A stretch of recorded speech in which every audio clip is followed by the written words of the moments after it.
Phone tapping లేదు, లొట్టపీసు లేదని కేసీఆర్ అన్నట్టు పర్యాటకం ఆటల పాటల మంత్రి జూపాలి కృష్ణారావు సార్ కూడా అదే మాట చెప్పినట్టు కొడుతున్నది.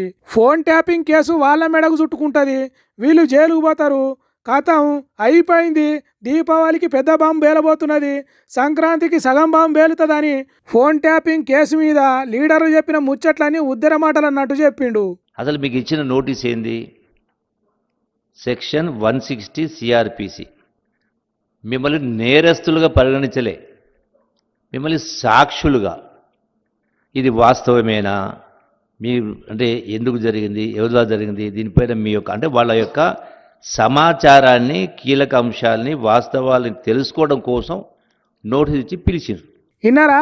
కొండెత్తు రాగం తీసి కోతి పాటలు పాడినట్టు కేసీఆర్, కేటీఆర్, హరీష్ రావు, సంతోష్ రావులను పిలిచింది జైల్లో పెట్టడానికో ఇంకా దేనికో కాదు, వాళ్లను సాక్షుల కింద విచారిస్తున్నాం తప్ప ఇంకోటి కాదన్నట్టు చెప్పిండు.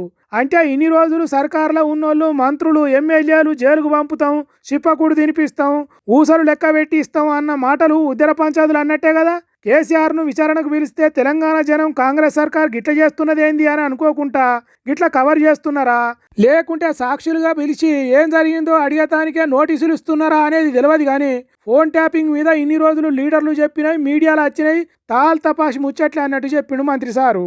మరి ఈ ఫోన్ ట్యాపింగ్ ముచ్చట్లు ఇంకెన్నేళ్ళు మురుగబెట్టి గబ్బు లేపుతారో, ఆఖరికి ఏమి తేలుస్తారో ఆఫీసర్లకైనా తెలుసో తెలియదో అనే డౌట్ అనుమానాలు పడుతున్నారు ఈ ముచ్చట్లు తెలిసిన జనాలు.